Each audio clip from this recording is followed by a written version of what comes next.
Hello, welcome to Virgo Philippines. So, reading ito for Virgo, Sun, Moon, Rising, Venus, Jupiter, Virgo. Take only what resonates. Let's start your reading, Virgo. Ako pala si Madam P. Follow mo na lang din ako sa aming Facebook, Madam P. Let's start. You do have your healing and love. Ayan. And kunin na rin natin yung sa sign of person.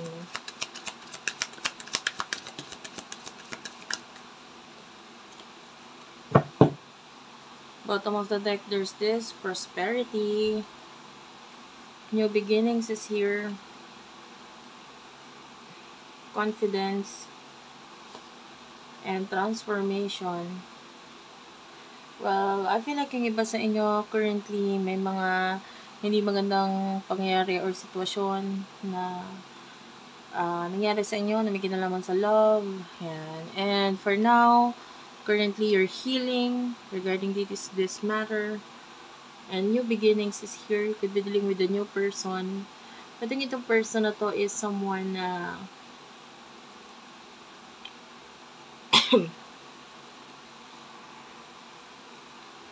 pag nakakonect mo siya, maraming mga magbabago or mga masisimulan ka through the help of this person. And this person has a lot of confidence sa kanya. Yeah, this person can help you change your life with the transformation. Maganda yung yung dulot ng person na to sa'yo, no? Financially lalo na with the prosperity. Para siyang lucky charm. Na once na magkaroon ng connection sa inyo, parang tuloy-tuloy yung blessing dumadating sa buhay mo. And magiging mas madali para sa inyo mag-heal sa mga bagay na nahirapan ka, nasasaktan ka through the help of this person. Ayan. And I feel like yung family mo will also support itong relationship or connection mo with this person na yung iba hindi pa dumadating sa buhay mo, no? Pero soon, paparating na. Yung iba pwedeng nandiyan na sa buhay ninyo. Malalaman mo ko siya tinutukoy ko kung yun nga, tuloy-tuloy yung blessing na dumadating sa buhay mo. And malaki ang dulot nitong person to sa'yo. Magandang dulot niya sa'yo.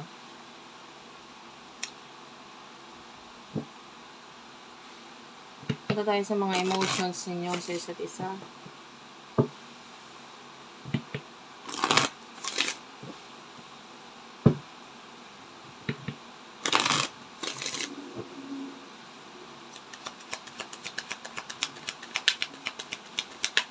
For the sign of Virgo.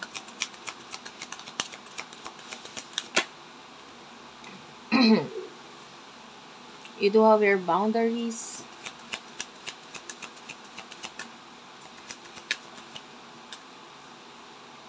Financial health at saka prosperity.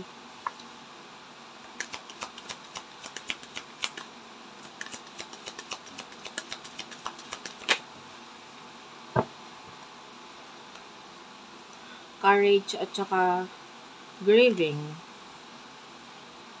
Emotion ninyo sa isa't isa. With the boundaries, nakikita natin na marami kang ginagawa ngayon. Like,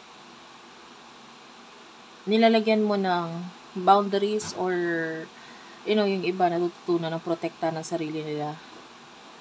And pwedeng natututunan mo na rin kung paano hindi i-open ang sarili mo sa iba. Like, you're choosing your friends wisely.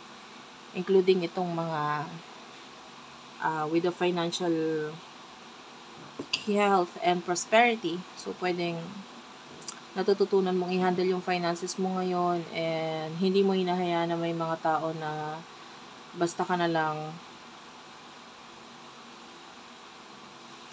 manghimasok sa buhay mo para guluhin ka financially, makialam sa mga decision mo sa buhay. Yeah. You're putting a gate, no, sa buhay mo, sa sarili mo ngayon. Hindi basta-basta makakapasok dito. No? Yung iba sa inyo, pwedeng nagkaroon ka ng limitasyon pagdating sa friends, family, ayan. Kaya nagiging mas pabor sa'yo itong mga pangyayari ito sa buhay mo. For your person, you do have your courage and grieving.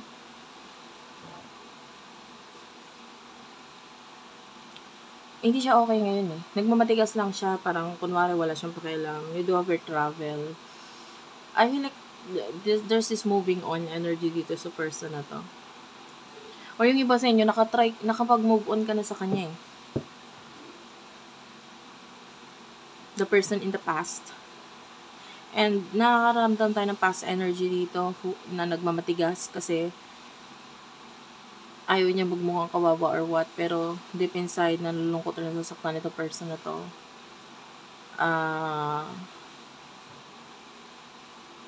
Hindi siya okay. Hindi siya okay. Gusto niya maging okay. Pero pinamumukha niya lang or pinapakita niya lang okay siya pero hindi talaga. In the near future for you.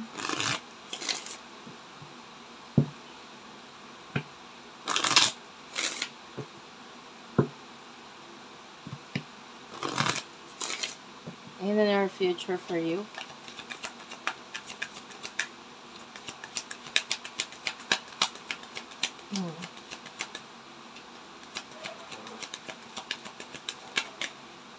In the near future, you do have your peace. Answers.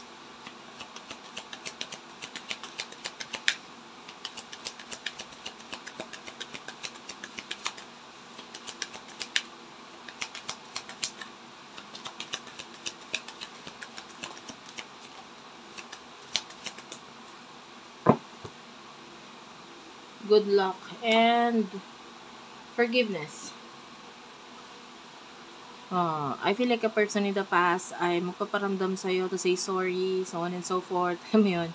You do have your peace. Magbibigay ito ng peacefulness sa inyong dalawa because of course, you do have your answers. Pwedeng magkaroon na ng kasagutan yung mga tanong mo regarding this past person. Good luck is here. I can see a lot of luck for you in the near future.